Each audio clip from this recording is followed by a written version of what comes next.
हम लोग पावन चिंतन धारा आश्रम में आए हैं और यहाँ हम लोगों को भी काफ़ी सीखने का मौका मिला है, काफ़ी कुछ समझने का मौका मिला है।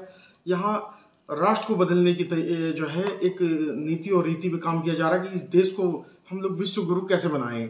और पवन सिन्हा जी जो गुरु जी हैं वो इस दिशा में लगातार आज कई सालों से काम कर रहे हैं। उन्होंने अपना जीवन समाज हित में दे दिया है और उसी समाज हित में हम लोग उनके ही जो उनको जो है समझने वाले लोग हैं, उनके जो है बताए हुए रास्ते पे चलने वाले लोग हैं, आज हम लोग उनसे ही आप लोगों का मुलाकात करवाते हैं। तो आप अपने बारे में बताइए। सभी को राम राम। मेरा नाम ज्योति देसवाल है और हमारे आश्रम के institute for research in Indian wisdom में एक डिपार्टमेंट ऑफ एजुकेशन है, वहाँ पर मैं एज अ कोऑर्डिनेटर काम कर रही हूँ। और एक सोशल मीडिया प्लेटफॉर्म भी है एडुक्रेसी, जहाँ पर हम लोग एजुकेशन से रिलेटेड, पेरेंट्स स्टूडेंट्स से रिलेटेड जितने भी इश्यूज होते हैं उन पर बात करते हैं। और हमने लास्ट ईयर 2 बुक्स इनॉग्रेट भी करी हैं, contours of education and alternative schooling. अच्छा, तो ये जो इस बुक में जो है, ये जो बुक है ये ग्रंथ है, बल्कि मैं तो इसे ग्रंथ कहूँगा। इस ग्रंथ में आपने कुछ लिखा है इसमें? जी, मेरा एक चैप्टर है सिस्टर निवेदिता जी पर। बहुत कम लोग हैं जो सिस्टर निवेदिता जी को जानते हैं। स्वामी जी को यानी स्वामी विवेकानंद जी को सभी लोग जानते हैं।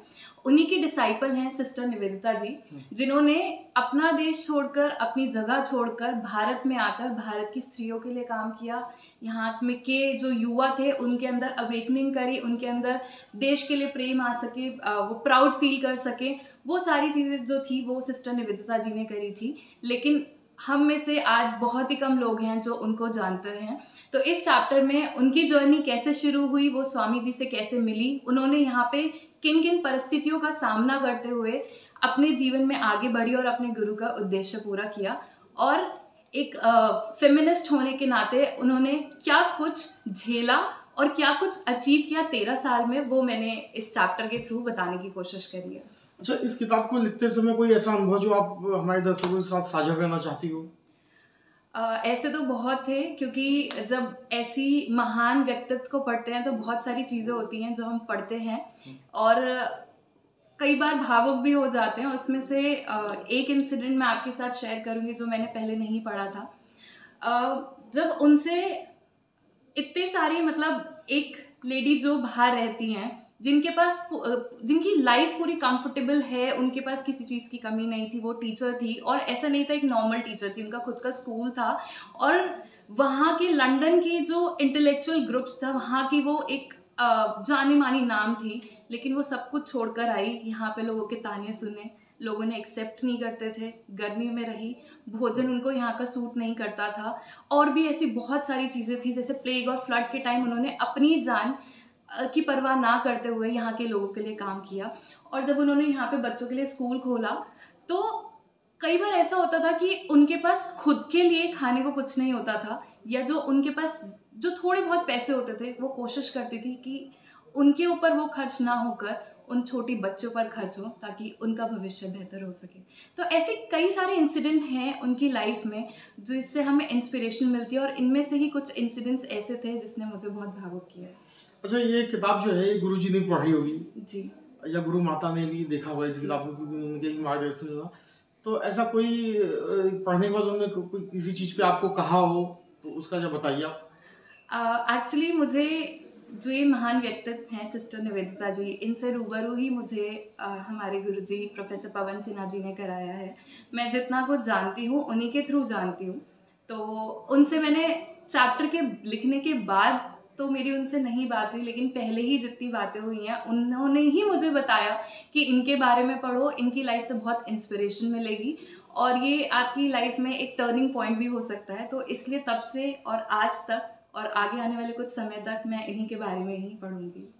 अच्छा, आगे अब इस किताब के बाद जो है, इसकी सफलता के बाद अगला आपका कार्यक्रम क्या है? जैसे मैंने आपको बताया, मैं department of research in education की कोऑर्डिनेटर हूँ। तो वहाँ हमारे एजुकेशन में जो एक रिसर्च ग्रुप है, तो उसी में आगे एजुकेशन सेक्टर में मैं रिसर्च करूँगी, और साइड बाय साइड हम लोग एक वर्कशॉप भी टाइम टू टाइम हम लोग कंडक्ट करते हैं, ताकि जो हमारे देश में जो टीचर्स हैं उनको एम्पावर कर सके। अभी 2 अप्रैल को हमारा एक वर्कशॉप है, story telling as a pedagogical tool.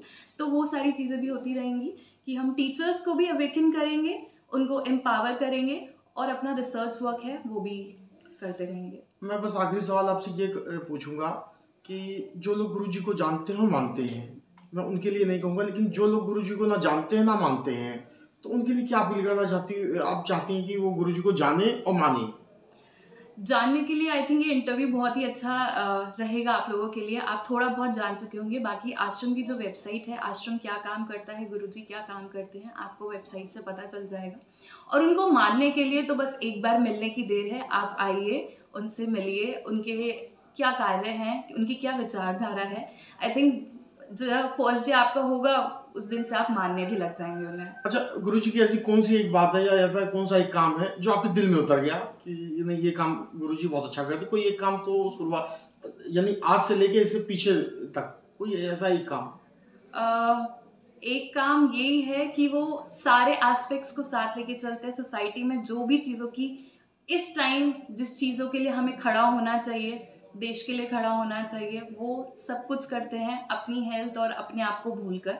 तो वो सारे, चाहे वो एजुकेशन हो, चाहे वो यूथ के लिए काम करना हो, चाहे वो किसी और विमेन के लिए काम करना, वो सब चीज़ों को साथ लेके चलते हैं क्योंकि एक ही उद्देश्य है उनका, देश। बहुत अच्छी बात है, धन्यवाद। कृपया आप चैनल को सब्सक्राइब कर वीडियो को लाइक जरूर करें।